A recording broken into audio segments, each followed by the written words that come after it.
Hello, Jonathan Rayo here with Simplified Guitar, and in this lesson, I want to teach you how to play the song It Really Is Amazing Grace by Phil Wickham. As always, first I'm going to play all the way through the song for you, and then at the end, I'll break it down and explain it in more detail, so make sure to stick around for that. For now, let's go ahead and play through the song.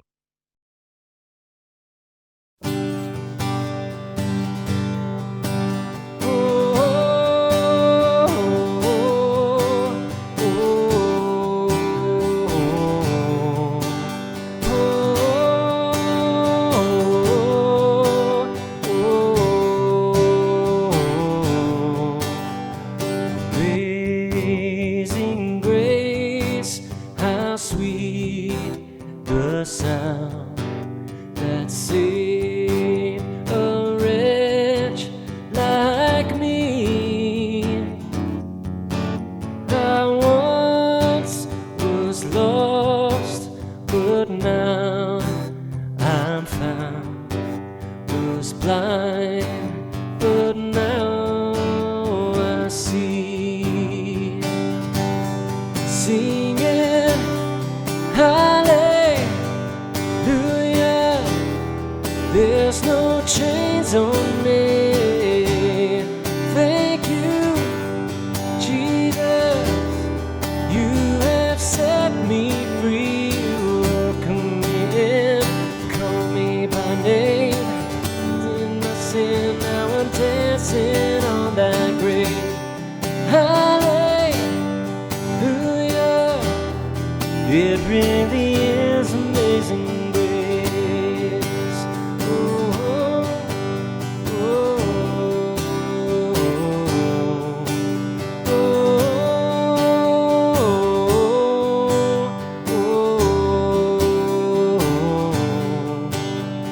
It's grace that taught my heart to fear, and grace my fears relieves.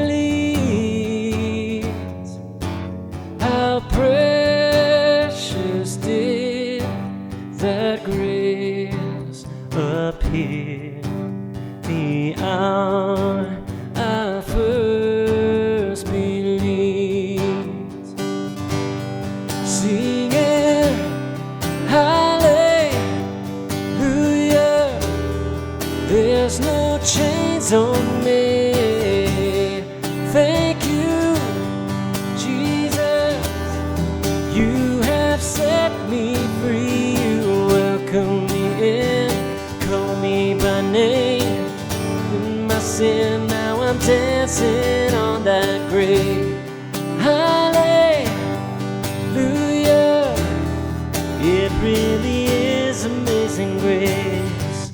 I'll testify of what he did.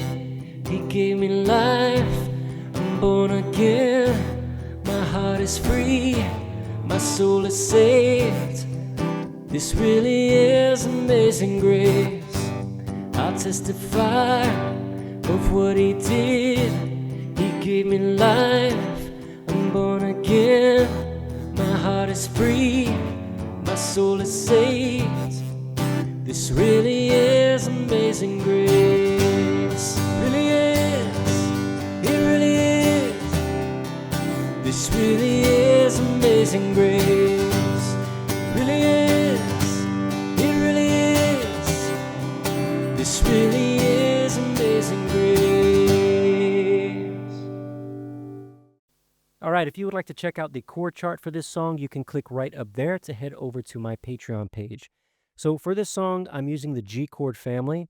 And so I have the G chord. I also have a C9 chord, which is a variation of the C. And all I have to do to get there from the G is take my first and second finger and move them down one string each. And that's it. Now, it's important that you don't strum the low E string when you're playing the C9 chord. Okay. We also have a D over F sharp and an E minor 7. Okay, so it's only the C add 9 chord that you want to strum just 5 strings and avoid that low E string. All the other chords in this song, you're going to be strumming all 6 strings for.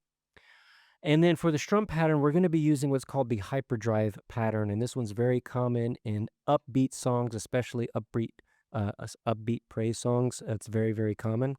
So this is going to be an 8-beat pattern. It is in 4/4 time, but these strums are super quick. So it's going to be, you can think of it as 8 beats that are going to be repeated, okay? The pattern is going to be 8 beats long. And we're going to have a down strum on every single one of the beats. And we're going to put emphasis on 1, 4, and 7, okay? So on beats 1, 4, and 7, we're going to be strumming harder. And then we're going to add an up strum at the very end, and then that pattern's going to repeat. So if I just mute my strings and strum those, I'm going to count the beats out loud so you can see what I'm talking about.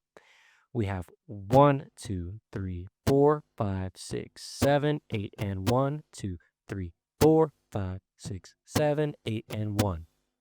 So that's the strum pattern. If you want, you can practice that just like I did. Mute your strings, play the beat really slow, count the beats out loud, and get really used to that pattern, get really comfortable with it, get it set to memory, and then you can apply it to the song because we are going to be playing this pattern really, really fast.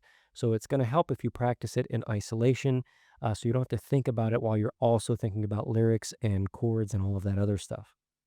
And that's really it. There is a part of this song that can trip you up a little bit if you're not paying attention to it, and it's in the chorus towards the end when it's "I was dead in my sins, now I'm dancing on that grave." For that part, the E minor and the D are gonna be lasting for a shorter amount of time, basically a half of the strum pattern. So the E minor is going to be half of the strum pattern. The D over F sharp is going to be the other half of the strum pattern, and then we get back to the normal length of the chords after that point. But for those two parts, because the chords are lasting half of a strum pattern, it can be a little bit complicated. So we have the E minor is going to be for the first 4 beats, and then the D over F sharp is going to be for the second half, or the second 4 beats, beats 4 or 5 through 8, will be the D over F sharp. Okay, and then we're going to go back. So we have, I'm just going to play that one part, that one line, D over F sharp, E minor, D over F sharp, C. The first D over F sharp is a full measure or a full strum pattern. The C at the end is a full strum pattern, but those 2 chords in the middle are half each. Okay, so we have 1, 2, 3, 4, 5, 6, 7, 8, and 1, 2, 3, 4, 5, 6, 7, 8. 1, 2, 3, 4, 5, 6, 7, 8. All right. Okay, so you'll notice there the E minor is 1, 2, 3, 4. On beat 4 is when I switch to that D over F sharp. And that's where the emphasis is. The emphasis on beat 4. So that's when I'm going to make my switch. Okay. 1, 2, 3, 4, 5, 6, 7, 8. And then we go on. Okay. I was dead in my sin, now I'm dancing on that grave. All right, if you do have any questions for this song, feel free to ask your questions in the comment section of this post on my Patreon page. Again, that's right up there. I do answer all of my patrons' questions, and I look forward to seeing you in my next song tutorial. Take care.